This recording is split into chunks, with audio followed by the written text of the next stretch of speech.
Una vez más estamos en el curso avanzado de Forex. Les recuerdo que estamos en la parte de análisis técnico, viendo los indicadores más importantes. Y este es otro indicador muy útil que se llama bandas Bollinger o Bollinger Bands en inglés.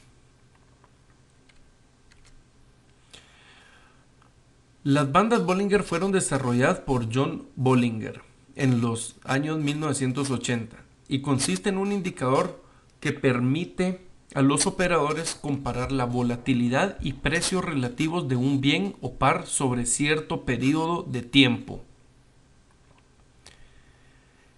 Este indicador es muy funcional para mercados que no están en tendencia, ya que mide la desviación estándar de los promedios móviles, aunque también se puede utilizar en mercados con tendencia. En mercados sin tendencia, la estrategia es vender en las bandas superiores y comprar en las bandas inferiores. Y en mercados con tendencia, que son menos exactas las señales, la estrategia radica en comprar el rompimiento por encima de la banda superior y vender el rompimiento por debajo de la banda inferior. Las bandas Bollinger funcionan como límites y consisten de tres bandas. Una banda media que consta de un promedio móvil simple comúnmente de un periodo de 20. Una banda superior a dos desviaciones estándar encima del promedio móvil y una banda inferior igual a dos desviaciones estándar pero por debajo del promedio móvil. En conclusión, las bandas se ensanchan a mayor volatilidad y se encogen a menor volatilidad. Movidas grandes y rupturas violentas nacen posteriormente a canales estrechos o encogidos. Esto lo vamos a ver más adelante. Las bandas simplemente que cuando está en periodo de consolidación son más estrechas y cuando son más volátiles se ensanchan. Cuando son más estrechas quiere decir que va a ocurrir prontamente un rompimiento de la tendencia. En este ejemplo del dólar franco, en cuadros diarios podemos observar las bandas Bollinger en un periodo de 20 días, tal y como se sugiere en la configuración predefinida. Se observa cómo las bandas al inicio y al final no son muy confiables, pero cuando se ingresa a un rango podemos detectar fácilmente los puntos de compra y venta en los extremos de las bandas.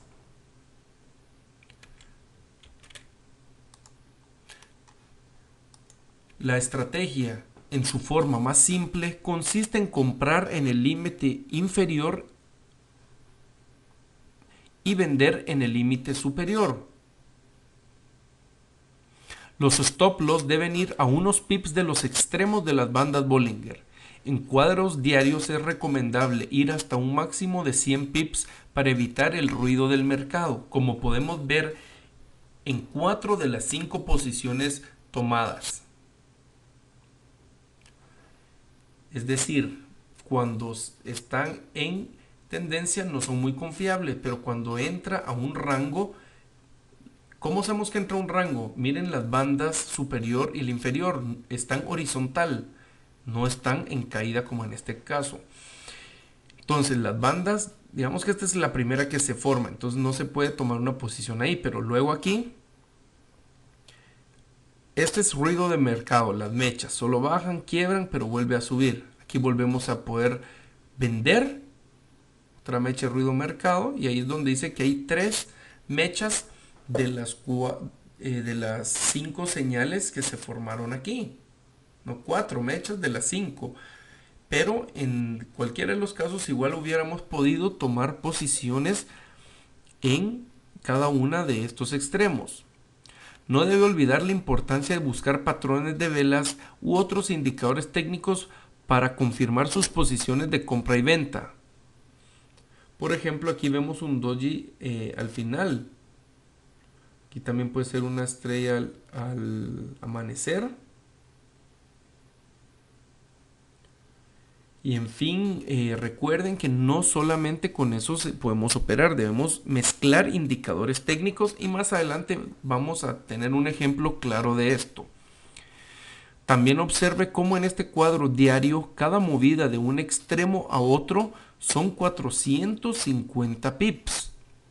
Esto representa el mínimo que se hubiera ganado operando un solo lote en cuenta mínima. Es decir, $450 cada movida o $4.500 en una cuenta real normal. El ejemplo pasado fue un mercado sin tendencia, que es en donde es más efectivo el uso de las bandas Bollinger. Pero aquí, en este otro ejemplo, veremos cómo utilizar las bandas Bollinger en un mercado alcista. En un mercado con tendencia, la estrategia va a ser comprar o vender en el rompimiento de las bandas. Se puede observar cómo ocurre en la práctica como en la teoría. Luego de un periodo de consolidación en donde las bandas Bollinger se han estrechado, ocurre un rompimiento y el precio revienta hacia el alza.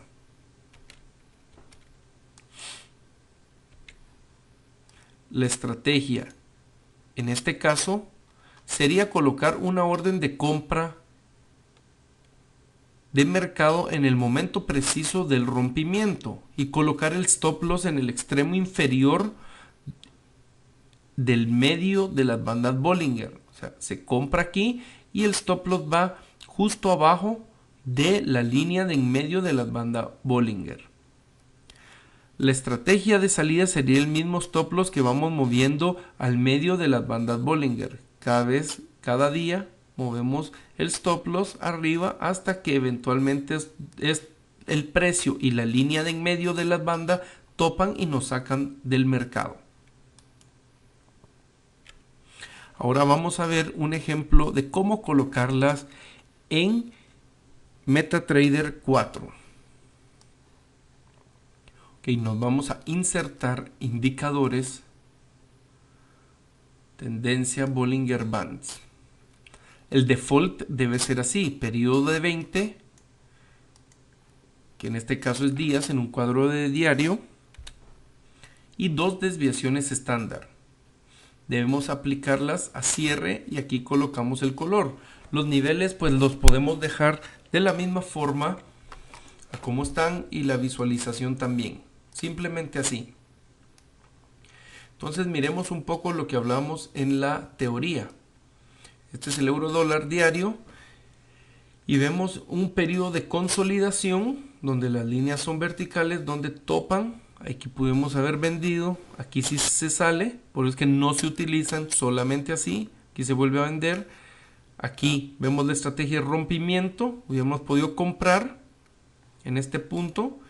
Nuestro stop loss hubiera salido aquí. Aquí está hablando de 400 pips, justo con una confirmación de velas. Aquí hay otro periodo de consolidación. Busquemos los periodos de consolidación que son los que nos interesan en con las bandas Bollinger. Pero bueno, si lo analizamos igual, por eso es que debe conocer los indicadores para cada uno de las tendencias. Aquí en los rompimientos también funciona bien y nos mantiene muy bien adentro del mercado hasta que nos saca. En periodos de consolidación también hay espacios donde podemos ver los compra y la venta, y se dice que los rangos afuera de las bandas Bollinger son únicamente el 5 al 10% del tiempo que los mercados pasan fuera. Entonces podríamos hablar como de un rango normal que se encuentre dentro de las bandas, los precios.